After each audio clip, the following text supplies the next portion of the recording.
Okay, so Joe, in a recent episode, when we were talking about lead generation, I was saying that one of the best ways to generate leads these days is through networking. And it's funny because I feel like these days people still have the connotation that when you say networking, it means go to a networking event, which I have such a cringe factor with networking events. It's so, in my opinion, so many of them are inauthentic. We have an awesome one that we put on that's not really a networking event, but close. But when we say networking, we don't mean you have to go to networking events. And so today I just thought we would share our top 1 or 2 tips that we each have for networking.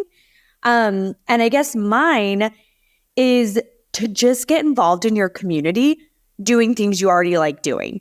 So whether it's volunteering for an organization or at your kid's school or putting together a hiking group or whatever, find your interests and see where those interests line up with your audience. Because if you go to networking events, you're not going to find your audience necessarily. But if you just mesh your life into your community where your audience might be, it's a win-win because you're enjoying it. You're bonding with people on a shared interest.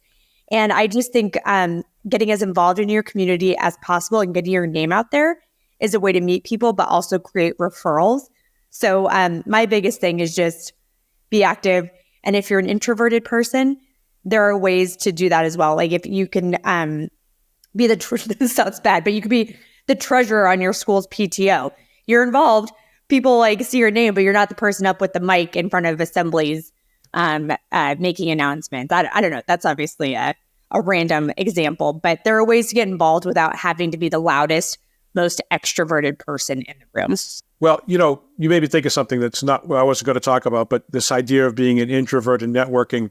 I'm an introvert and I network. And I remember I read a book years ago. I think it was called How to Work a Room, which sounds a lot sleazier than the book actually was. But one of the suggestions it made, and which I have used, and it's worked very well for me, is sometimes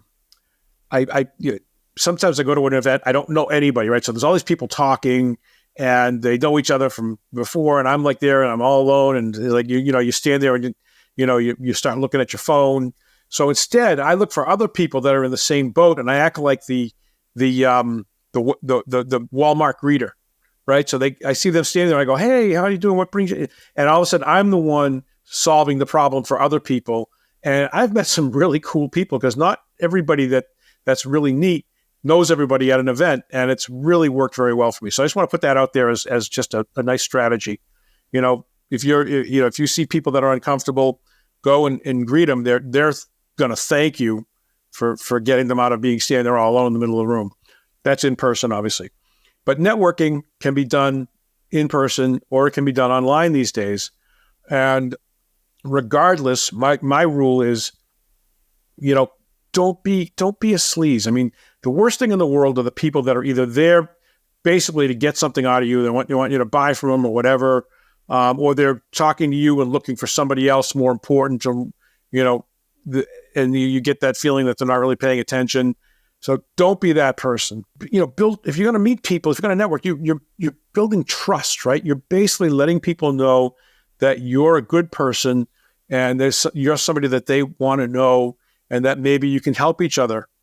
And if you do that and generally want to try to help them if you can, you're going to build a relationship that then at some point, if they happen to be the person that you can sell your product or service to, they're going to be very inclined to want to hear you out because you've built that trust. So really, really important not to, go in there with your, basically your bank balance in mind as you're talking to people. Don't be that person. Lastly, you got to follow up, right? If you meet people at an event or on online event or whatever, and then you don't do anything with it, they're going to forget. So you really need to follow up with them. And I know I said lastly, but actually one more I think is that it's strangely powerful now to use social media to network. And I've made some relationships with people that I didn't meet until last week because of social media and interacting with them and, getting to know them and them getting to know me just by commenting on their posts and getting responses and communications going back and forth. And, it's really a neat way to get to know people. So You don't have an agenda when you do that. You're just genuinely commenting on people's posts. It's not like, hey, like your post. For more about this, visit my PDF. Yeah, exactly. Exactly what not to do. But yeah, I mean, it's just, I believe that on social media, you have to be authentic. It's just, if you don't, people smell it, and, be real, and good things will happen. Not overnight, but they'll happen. And I have to clarify, I have nothing against PTO treasurers. All I was trying to say is that they usually don't have the mic. I don't know how that came off. But anyway, Joe, those are great points.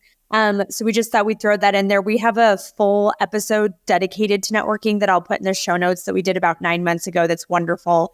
If you want more of this information, but we just thought we'd sprinkle in some of our favorite tactics that could help you on your solo journey. But before we sign off, I have to ask for that 5-star review, subscribe to our YouTube channel and podcast platforms. We just so appreciate the support. Because of that, we're now the top 2.5% of podcasts worldwide. And it is all podcasts, not all podcasts. Yes, I'm going to brush my shoulders off. That's a dated reference, but that's okay. But we just want to thank you so much, because that is all because of you guys. We will see you next week on the Aspiring Solopreneur. Bye.